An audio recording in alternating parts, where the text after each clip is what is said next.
Бастаймыз ба? Ата, сол кешегі қайталанған сұрақтар болады ғой. Қайырлы күн, құрметті Жүніс Сағырп аға. Бүгінгі сұхбатқа келісіп отырғаныңызға көп рахмет. Мен Жетісу облысы Талдықорған қаласының Мұхтар Арын атындағы номері 24-ші лицейінің 8-ші А сынып оқушысы Сәулетханұлы Дарханмын. Ал енді рұқсат болса, сұхбатымызды бастасақ. Жақсы.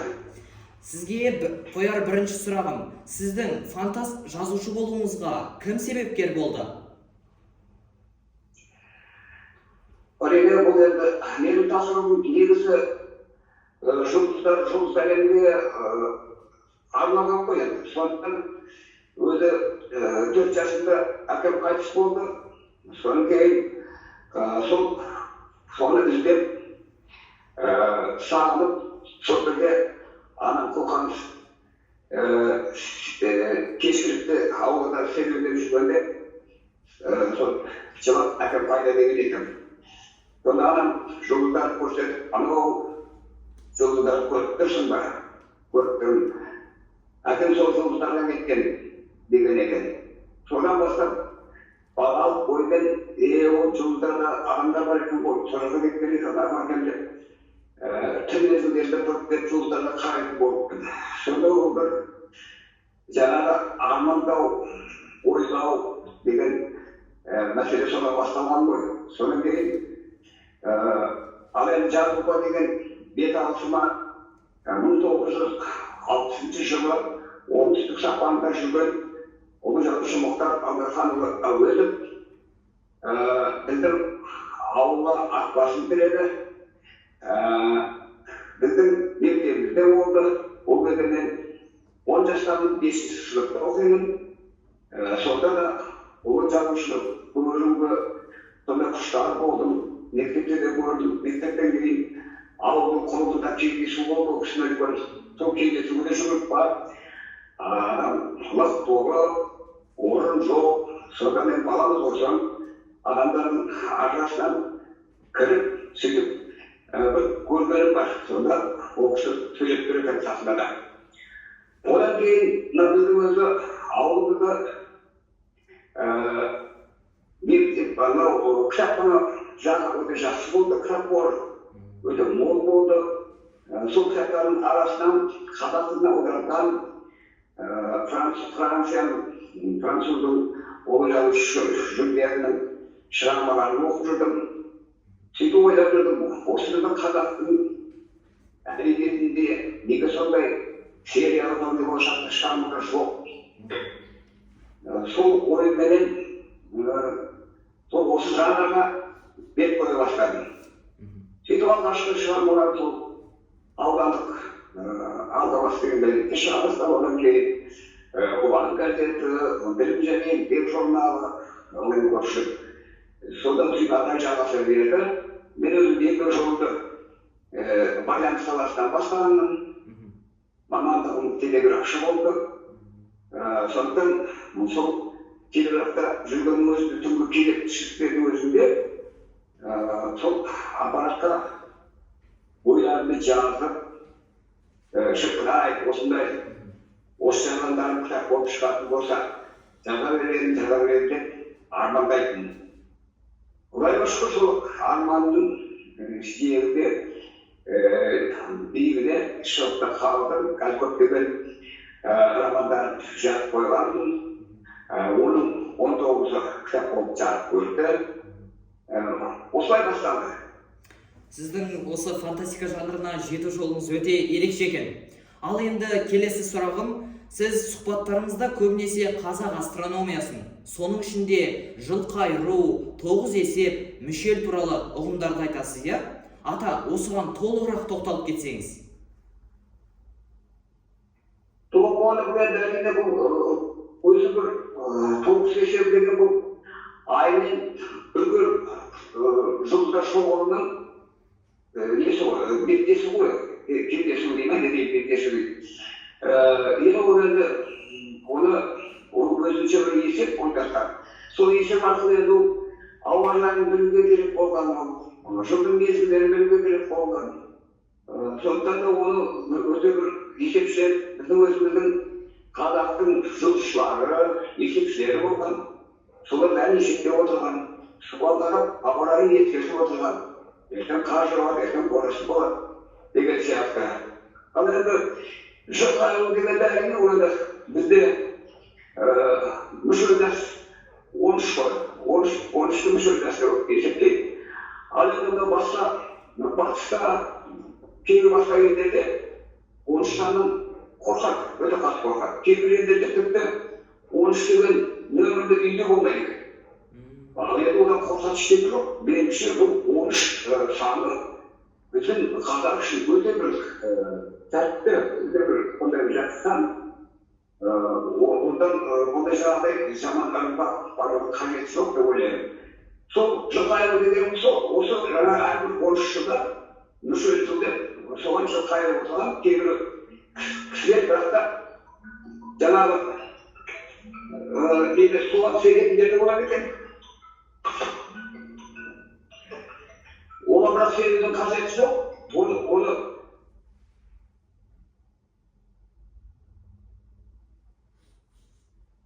как білмейтін нәрселер.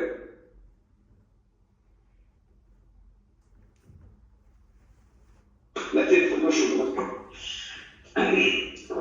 Сондықтан ол 13 санына ешқандай жамандар жасамаудың қажеті жоқ деп ойлаймын. Осы жылдары дегеніміз сол. Ал енді жаңағы тоғыз шешен дегеніміз сол жаңағы көрмен, менің көрменен айдың тоғыз сұлу бетпе-бет келуі, соның тоғыз шешен дейді. Ол есепті, ол өзі күрделі, оны да кішкі алғаны уақыт айтып түсіндіріп беру мүмкін емес. Оның есебі бар. Оны әрбір ай сайын, жаңағы жыл сайын, оның өзі сол айдың қозғалысына қарап есептеп отырған. Ал енді айдың өзі қараса, ай жерде 12 айда емес 13 айда бір айға түседі. Көрдіңіз бе? Табиғи заң бар. Ал мынау біздің зодиак шоғысының айтқаны ғой. Жаңағы не дейді, адам тағдырын жұлдыздармен байланыстырып айтады ғой енді. Сол жұлдыздар 12 емес 13. Соны мұсылман көтерілгенмен Сарашая деген шоғысының екеуін біріктіріп жіберген. Біріктіріп 12 қолдан 12 жасап отыр. Сондықтан онда да көп қателіктер бар. Мен бұл жөнінде Түркістан газетінде жазған, көп мақалалар жазған осы мәселе. Керемет. Ал ендігі үшінші сұрағым, менің зерттеу жұмысымның өзекті мәселесі айдағы жасырынбақ пен дабыл әңгімелер болғандықтан, осы шығармаларыңыздың сюжетіне арқау болған оқиға немен байланысты? Осы шығармалардың кейіпкерлерінің прототипі не болмаса өмірдегі бір негізі арқауы бар ма? Енді айдағы жасырынбақ дегенді бұл енді бірінші рет 1993 жылы ұлан газетінде жарияланған. Одан кейін 1999 жылы авторлық кеңес көшпенділер серия ғылыми болашақ романдарының 4-шісі көптен келген көшпенділер ғылыми болашақтық роман кітабына енген. Осы оқулыққа сол кітаптан еніп отыр. Енді жасырынбақ деген ол қай қарсылығы қызық қой енді. Ауылды жерде өстім. Айлы түндерде көрші достарымызбен бірге ол сай-салаға барып жасырынбақ ойын ойнайтынбыз. Сол есіме түсті. Одан кейін мынау өзім жұмыстарды басқарумен айналысамын. Марста мына шағырма дейді қазақ. Шағырма қаламшары. Марста 1988 жылы бақылау жасап, оның 60 суретін салып сөйтіп содан бүкіл ақпараттарының дерегі қоғамына толық мүше болғанмын. Сол айға көп мен өзім дәмдеген оның сұлуларын, жарықбай, толық тұтылған бәрін өзімнің санаториймен бақылағанмын. Ол бақылаған еңбектерімде жарияланды. Ал енді сол ай туралы көп оқитындықтан, көп білетіндіктен сол ол жаңағы жасырынбақ деген шығарма сол өзіміздің бала шағымдағы сол ойындарым бар, соған айдың табиғатын білгенім бар, соның бәрі қосылып келіп сондай бір шығарма туған. Айда атмосфера жоқ, өздеріңіз жақсы білесіңдер. Сондықтан ол күн сәулесі айдың бетіне кәдімгі мынау қол шамнан немесе үлкен бағыттағы шамнан сәуле түскендей сәуле түсіреді. Мынау біздің атмосферамыз жердің күннің сәулесін шашыратып қойып таратып әдемі қылып түсіреді. Ал айда ол емес, айда кәдімгі сол шамнан түскен, қол шамнан түскен жарық сияқты ғана болып түседі да, қалған жағы қараңғы болып тұрады. Ал енді күндіз, ойдағы күндіз өте ыстық, 150 градусқа дейін ысиды. Ал енді сол мынау ай бетіндегі тастардың көлеңкесі өте қою болады. Егер сол тастың көлеңкесіне еніп кетсе, көрінбей қаласың. Сол ойыма түсті, соны кейін жасасында ойыны бар. Соның бәрін қосыла келе осындай әңгіме туды. Бұл әден әңгіме болғанда бүгінде жазылып қойылған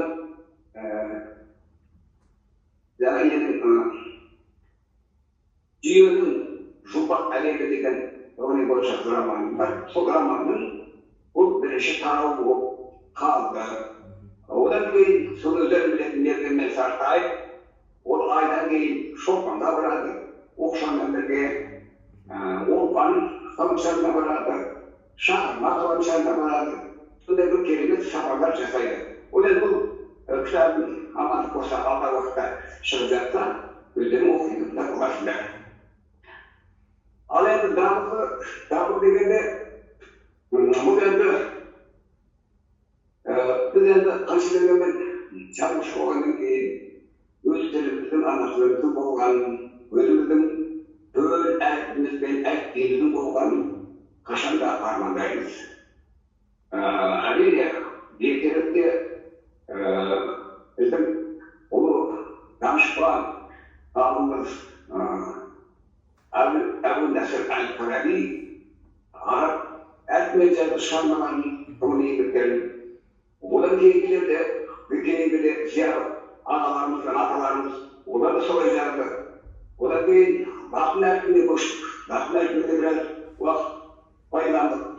Одан кейін міне кириллица деген әріпке көштік. Кириллица деп отқан бірақ ол бұдан шошын ештеңе жоқ. Бұл өзі кирилл деген грек. Бұл әр атаудың өзі гректен шыққан. Сол кирилл деген грек өзінің ағайынымен бірге сол әліпбиді жасаған. Сөйтіп славяндарға беріп апарып соларға таратқан. Олар өздерінің әріптерін қосып алған. Одан кейін біздің кеңес одағы орнағаннан кейін бізге келіп тиді. Біз де өзіміздің қанық әріптерін қосып алдық, тоғыз әрпіндерді. Сонда бұл өзі, бұл негізінде кеңес одағы құрамындағыларға ортақ әріп болып табылады.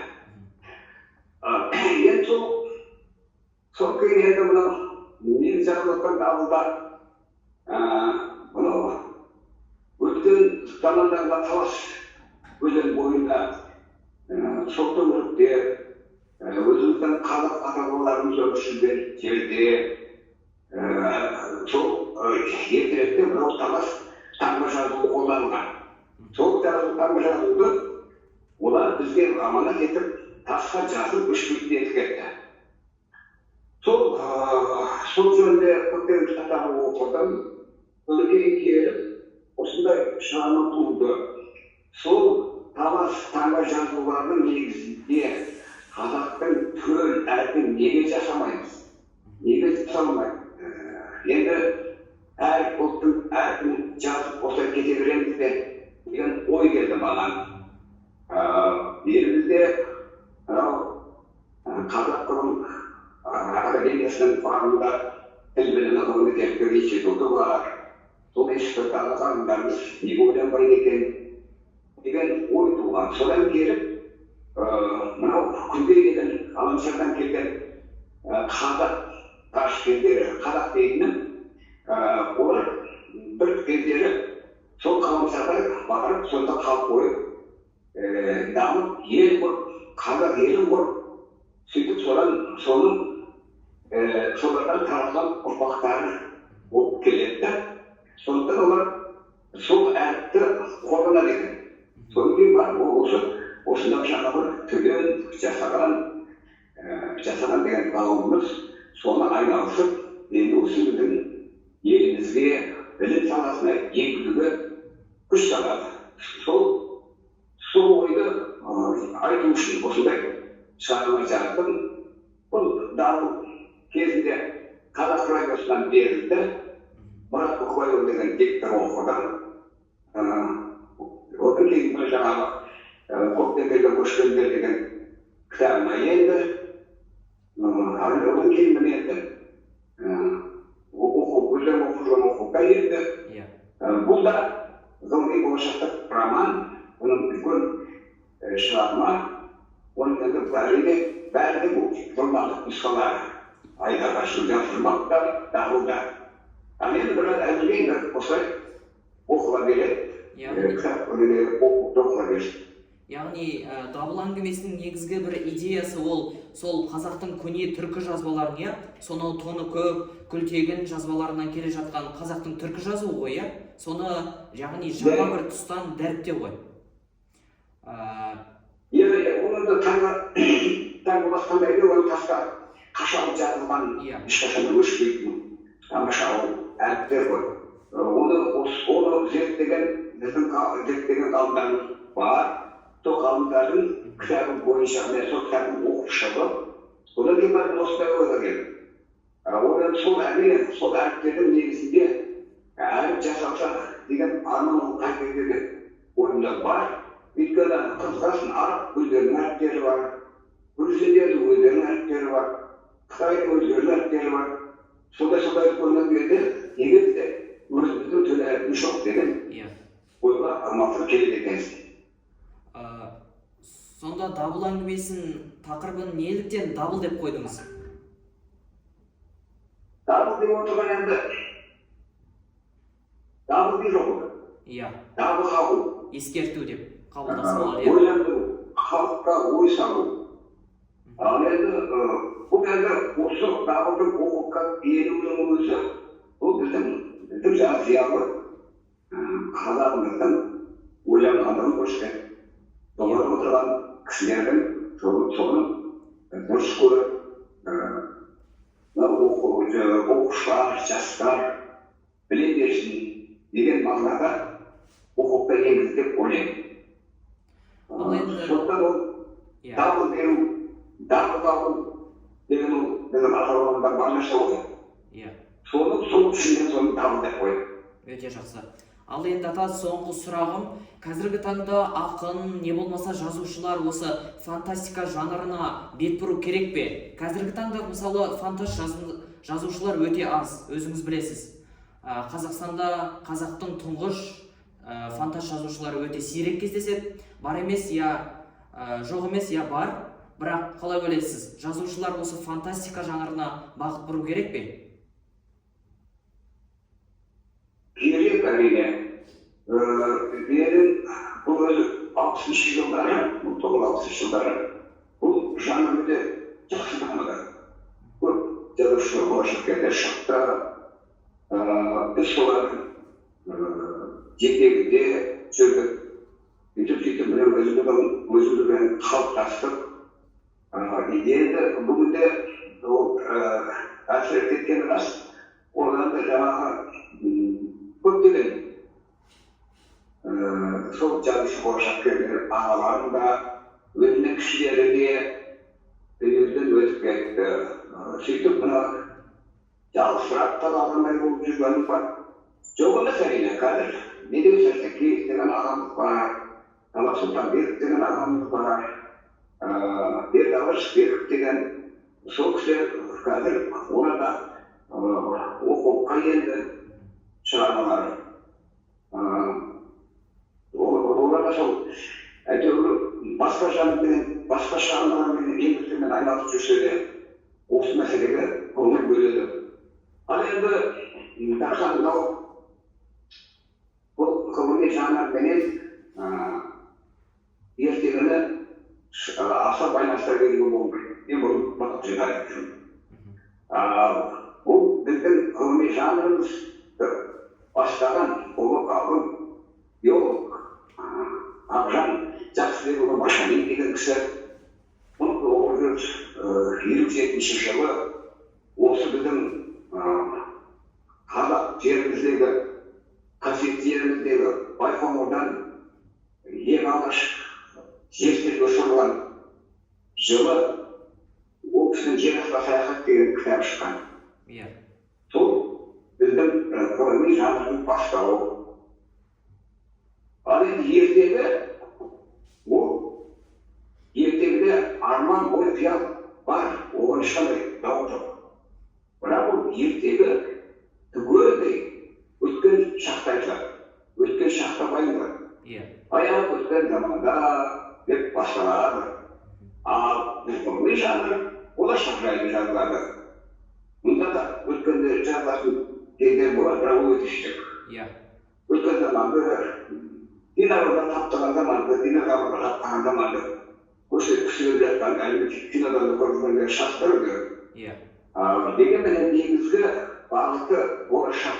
Ал енді болашақ ешқашанда тоғыспайды. Адам бар жерде арман бар, арман бар жерде болашақ бар. Сондықтан ол енді біз мысалға қазір әуе кемесімен ұшуға әбден үйреніп алдық. Енді ғарыш кемесімен де қазір саяхатшылар ұшып жатыр, жерде өңіріне.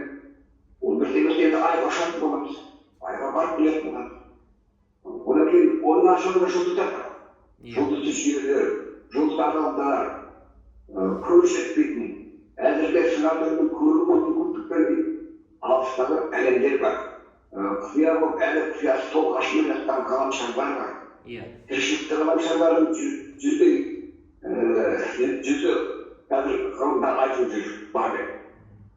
Сондықтан бұл болашақ жайлы шығарма ешқашанда тоқтамайды. Бұл адам зат бар жерде. Яғни ертегі мен ғылыми фантастиканы екі жанр екеуі екі бөлек дейсіз ғой. Оны шатастыруға болмайды, иә? Болмайды. Яғни ертегі жанры мен ғылыми фантастика жанрын шатастыруға болмайды ғой. Екеуінің жанры екі түрлі. Шатастыруға болмайды.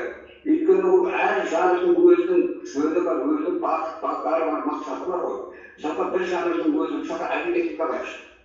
Проза, поэзия деп бөліп кетемін.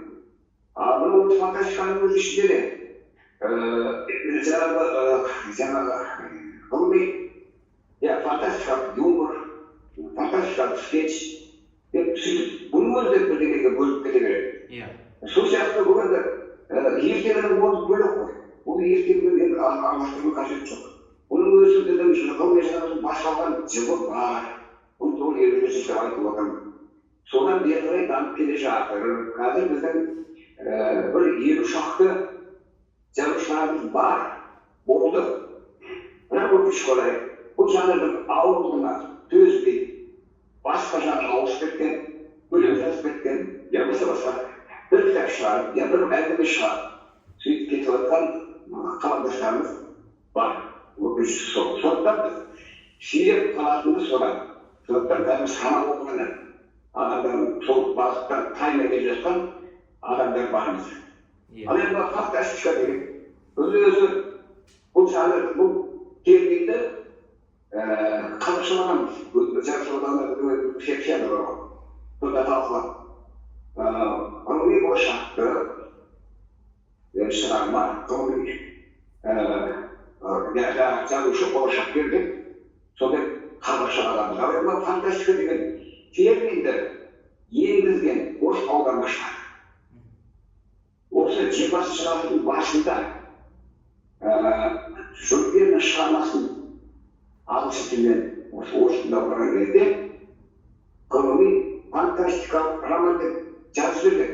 Ол өте қате. Өйткені Жюль Верн ешқашанда ғылыми фантастика деген сөзді білмегенде жазбағанда.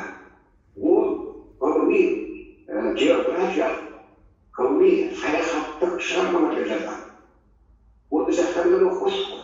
Иә. Ал енді содан кейін сондықтан бұл әділ санаға сіңіп кетті. 70 жыл сырдың құрамында болғандықтан енді одан хатым тасайды. Иә. Дегенмен біз әйтеуір солай соны қазақшасын санаға енгізуге тырысып келеміз. Оны сол жолда өзін шамам жеткенше еңбек етіп келемін. Рахмет ата, маған осындай фантастика жанрына деген бір ерекше мәліметтерді, қызығушылықтарды, көне бір құнды дүниелерді айтқаныңыз үшін көп рахмет. Ал енді соңғы сізден тілеуім, менің замандастарыма, өскелең жас ұрпаққа өзіңіздің тілегіңізді айта кетсеңіз. Енді бұл енді біріншіден айтып отырмын, біз енді сиреп дегенде өзі бана абай айтқандай жалғыздардың тапшын деген сияқты бұны осындай мынау бұл жанрға кез келген бала көңіл бөлмейді, ол ашық. Кез келген оқушы бұл жанрды толық түсіне алмайды. Иә. Оны қалай жерде айтып жүрмін. Біреу көркем шығармай, қабылдай, екіншісі ішіндегі ғылыми бір мәліметтерді қызық оқиды. Үшіншісі енді желдің үстінде оқырман, оның ашқарға баршылар экономи идеясын түсінеді. Сондықтан ол да оқырмандар бұндай шығарманы ізденіп оқиды деп өте сирек ондайлар. Иә. Ал енді осы жанрға көңіл бөліп, мен шығарғанымды оқып, осындай байланысқа шығып отырғандардың өзі үлкен білімділікті көрсетеді. Ұстаздардан бастап, өздерін сондықтан мен бұл сендердің сөйлескеніңе көрінгенімді қуанбаймын. Сендердің осындай білімге ұмтылғандарыңа, болашақты білімге ұмтылғандарыңа соны қуанамын. Сондықтан денсаулықтарың мықты болсын, аман болыңдар, алдарына қойған мақсаттарыңа жете беріңдер, армандарың таусылмасын, өмірлерің ұзақ болсын деп батам беремін. Рахмет көп ата, бүгінгі сұхбатқа келісіп сұхбат беріп отырғаныңызға тағы да көп мың алғыс. Басыңыз аман, деніңіз сау болсын, жасыңыз ұзақ болсын. Көп рахмет сізге. Ауырмаңыз, сырқамаңыз. Өздеріңізге солай кішігейін. Міне ата, осы жерге дейін толықтай жазылды, міне жазылып болды. Көп рахмет. Енді реттеп қалсақ, сізге осы видеоны жібереміз ғой. Бәлкім бұны біз YouTube-қа да салып қалармыз. Осы ғылыми жобаны, осы сауалнаманы. Өзім осы сіздің осы жанрыңызға қызығып, дарын ғылыми жобасын алған болатын. Осы жобаны енді сол алдағы уақытта қорғамақпын. Сіздің шығармаларыңызды жасанды интеллект негізінде оқытудың ерекшеліктері. Яғни комикс арқылы, бук трейлер, не болмаса жасанды мультфильмдер арқылы. Міне, менің тақырыбым осы. Ана кітаптармен электронды поштадан, сайттардан, ұлттық Алматыдағы ұлттық республикалық ұлттық кітапханадан, Астанадағы ұлттық академиялық кітапханадан, сондықтан бұлар өздерін өткенде айтып қойды бір облыстық газеттерге беріп кеткен 2-3 кітабында. Содан да көруге болады, болмаса жаңағы сайттарды көруге болады. Сондықтан қаламгер кезет деген ашылды компьютер бәрімізден жақсы білесің ғой. Оны аштың оның ішінде смарт қаламгер деген шығар, сол смарт қаламгерге 100 жазушының бірімін. Мен айтам осы жазушы шақырған ішінде осы сол 100 жазушының ішіне енгізген смарт қаламгер деген сертификат берді. Соны ашып көруге болады, сонда да мен заң кітаптары тұр. Сіздің астрономия кітабына қызық, мен оны тапсырыс берген болатын, енді жақында келіп қалар. Жарайды ата, сізге көп рахмет. Оған файлет баспасынан шықпу, білемін. Өте бір қанақ етуге тырыстық қой. Рахмет көп. Сау болыңыз ата. Сау болыңыз. Жетісудың атынан Аман болыңдар қашан. Sağ olыңыз. Естік келеді